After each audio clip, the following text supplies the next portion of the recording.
Hoy en Mega Noticias, renuncia abogado a representación legal del caso Ayotzinapa. Vidulfo Rosales colaboraría ahora en nueva etapa del Poder Judicial en septiembre. Cierra el INE procedimiento contra hermano de López Obrador. No se pudo probar que el dinero recibido en 2015 se destinaría a campañas de Morena. Récord histórico en inversión extranjera. Aranceles de Estados Unidos no paran a la economía mexicana durante segundo trimestre del año. Ofrece Adidas disculpa pública ante comunidades indígenas de Oaxaca por plagiar su legado artesanal para crear guaraches sin darles crédito. Terrorismo en Colombia. Coche bomba estalla en Cali y derriban helicóptero en Antioquia. Los dos atentados dejan varios muertos y heridos. Mega Noticias con Paco Ramírez.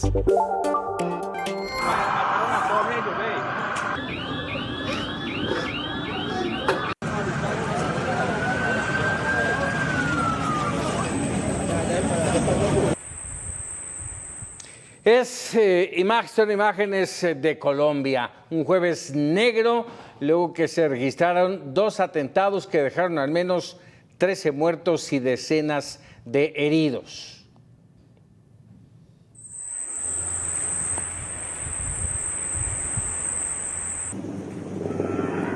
En Antioquia, un helicóptero Black Hawk de la policía fue derribado con un dron mientras realizaba operativos de erradicación de cultivos ilícitos, dejando un saldo de al menos 8 elementos muertos y 4 heridos.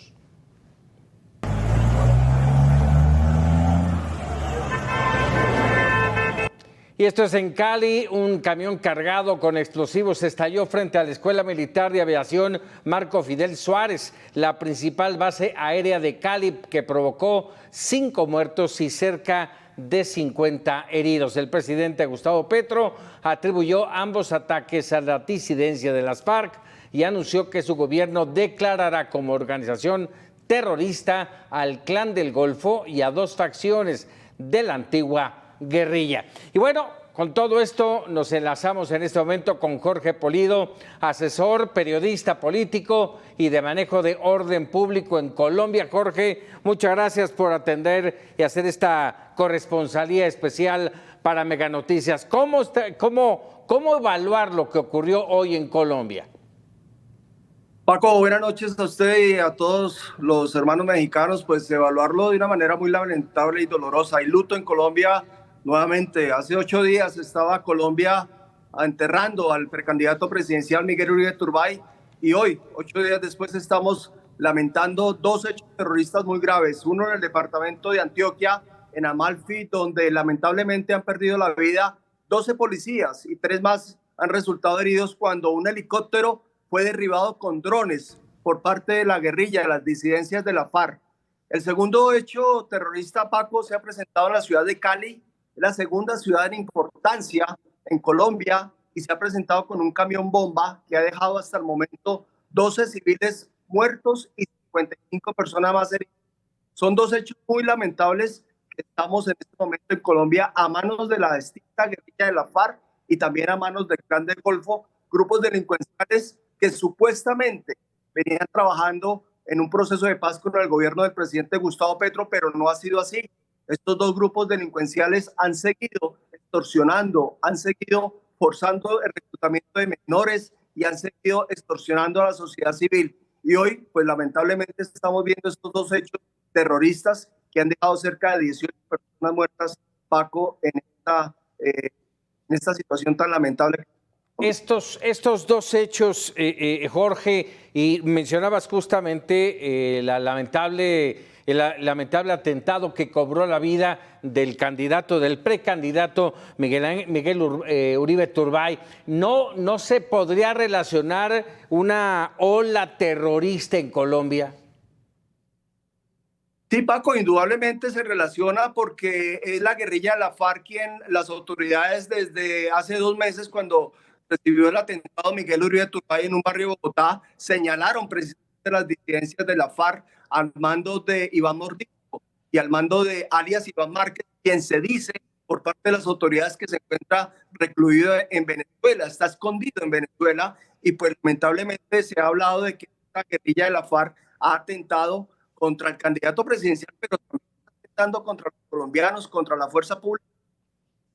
Y de alguna manera las autoridades están y pues es lo que se le pide por parte de la nacional que tome acciones inmediatas. Estamos teniendo un poquito de problemas con tu comunicación. Por último, Jorge, nada más preguntarte, ¿ha habido ya menciones específicas del director de la Agencia de Administración de del Control de Drogas en los Estados Unidos señalando a Venezuela, ahora que mencionabas tú el tema, señalando a Nicolás Maduro como colaborador con las Fuerzas Armadas Revolucionarias de Colombia, las FARC, señalándolo en torno a estos atentados? No tengo conocimiento en este momento, Paco, y no sé el pronunciamiento por parte de Estados Unidos de esta situación. Lo que se ha hablado por parte de organismos del Estado y de las fuerzas militares y de policía, que estos dos atentados se atribuyen a las Fuerzas Armadas, a las disidencias de la FARC. La guerrilla de la FARC ha atentado contra la población y eso es lo que en este momento se dice. No se tiene conocimiento oficial de que esté en alusión o que se haga en complicidad con el gobierno del régimen de Nicolás Maduro. Es la información que se tiene en este momento, Paco. No se puede decir obviamente, pero es lo que se maneja. Se espera que en las próximas horas en Cali haga presencia el presidente Petro con la cúpula militar y los ministros del Interior y Defensa para tomar acciones, porque es muy grave lo que ha ocurrido hoy contra la población civil. Sin duda. Jorge Pulido, te agradezco enorme estos minutos para Mega Noticias.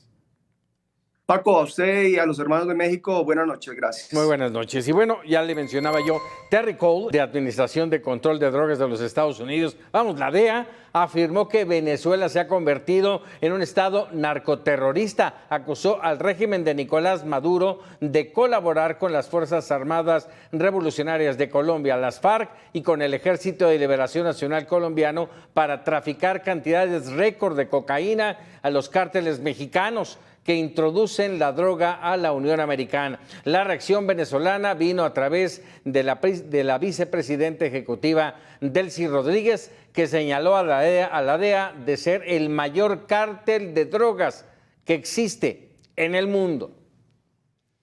Temas nacionales. El secretario de Seguridad Federal, Omar García Harfuch, confirmó la detención de 14 personas, 10 de ellas con órdenes de aprehensión por delincuencia organizada, acopio y tráfico de armas en 16 cateos en Jalisco, Nayarit y el Estado de México. Entre los detenidos se encuentra Héctor Agustín N., alias Cachorro, líder de una célula delictiva dedicada a la compra y venta de armas. Y un día después de ser ingresado al penal de máxima seguridad de Hermosillo, Julio César Chávez Jr. tramitó un amparo contra la privación de su libertad y las condiciones de incomunicación. Su defensa presentó la solicitud el 19 de agosto tras la entrega del boxeador por parte de Estados Unidos a las autoridades federales mexicanas. La audiencia para definir si será vinculado a proceso está programada para este sábado.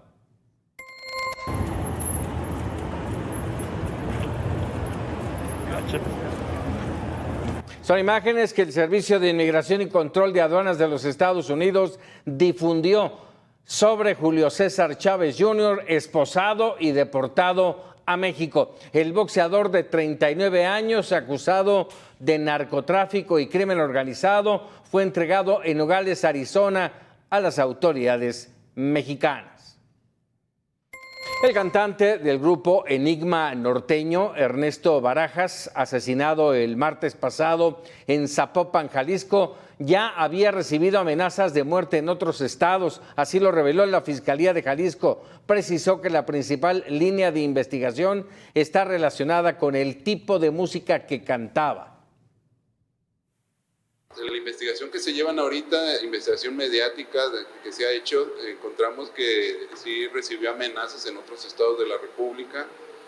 No hay una entrevista que lo diga, más bien es de la investigación que estamos realizando. Lo que sí existe una entrevista que nos dice que se vinieron a Jalisco por la inseguridad que se está viviendo en Sinaloa. Oiga, escuche esto, ciudadanos, empresarios y activistas de Durango denuncian que son víctimas de extorsiones por parte del crimen organizado y de una organización sindical, la Confederación Autónoma de Trabajadores y Empleados de México. El reporte con Jorge Espejel. Adelante, Jorge. Una crisis grave está sufriendo el sector productivo de la laguna de Durango. Para ubicarlos geográficamente, Gómez Palacio, Lerdo, Tlahualilo y demás municipios cercanos al estado de Coahuila. Y es que el sector productivo de esta región, llámese Canacintra Gómez Palacio, llámese el Consejo Lagunero de la Iniciativa Privada, entre otras organizaciones, emitieron un pronunciamiento dirigido a la presidenta Claudia Sheinbaum y al secretario de Seguridad Omar García, exigiendo que intervengan para que la Confederación Autónoma de Trabajadores Mexicanos, la CATEM, deje de extorsionar, deje de hacer cobros ilegales o los llamados cobros de piso, deje de amedrentar al sector productivo, dícese ganaderos, agricultores, transportistas, comerciantes, trabajadores independientes. Acusan particularmente a este sindicato de que está haciendo cobros irregulares, que está cobrando extorsiones y que está intimidando. Por otro lado, el sindicato, que recordar es liderado por Pedro Aces, diputado federal de Morena, y quien parece no es controlado por absolutamente nadie, y que en la laguna de Durango es coordinado, en todo el estado de Durango es coordinado por Nazael Armando Cobian. Ellos dicen que están siendo víctimas de una campaña negra de los propios empresarios, que no hay denuncias oficiales presentadas ante las autoridades y que todas las acusaciones que hacen los empresarios no tienen prueba ni evidencia alguna. Es la segunda vez que la CATEM se pronuncia en contra de los pronunciamientos que le hacen y también es ya la tercera vez que los empresarios piden la intervención al gobierno federal. Ahora, ¿por qué no meten al gobierno estatal, particularmente al gobierno de Durango encabezado por Esteban Villegas? Porque Esteban Villegas simplemente ha guardado silencio, no ha dado la cara, no ha hablado, no ha dicho si hay investigaciones, no dice absolutamente nada. Es más, ya tiene bastante tiempo que el gobernador de Durango, Esteban Villegas, ni siquiera visita la comarca lagunera. Así, los empresarios están buscando la intervención del gobierno federal para que puedan cesar las presuntas extorsiones de CATEM y por otro lado CATEM dice que solo trabaja para la defensa de los agremiados y del sector productivo del estado de Durango. Así la crisis en esta región y le seguiremos informando. Jorge, muchas gracias. Sí, hablamos de la CATEM liderada por Pedro Aces.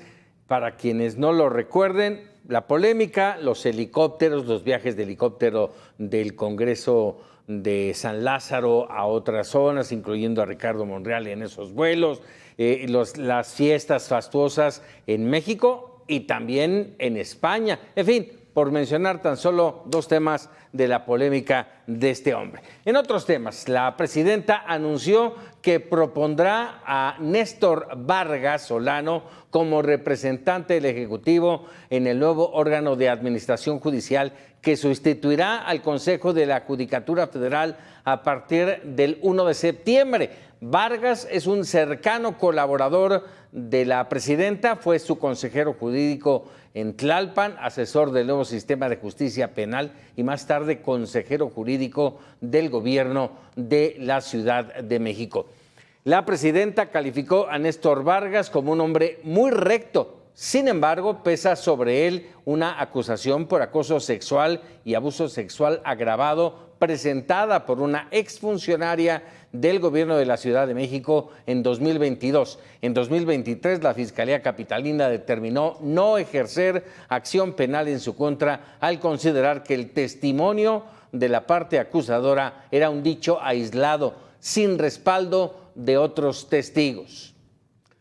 A un mes de cumplirse 11 años de la desaparición de los 43 de Ayotzinapa, este hombre, Vidulfo Rosales, renunció a seguir siendo el abogado de los familiares de los normalistas. También lo hizo a su trabajo dentro del Centro de Derechos Humanos de la montaña Tlanchinolán, tras 24 años de colaboración. En diversas entrevistas que habla de su decisión, obedece a cuestiones de salud y temas personales. Trascendió y veíamos ahí esa imagen, que se incorporará al equipo de trabajo del próximo ministro presidente de la Suprema Corte, Hugo Aguilar.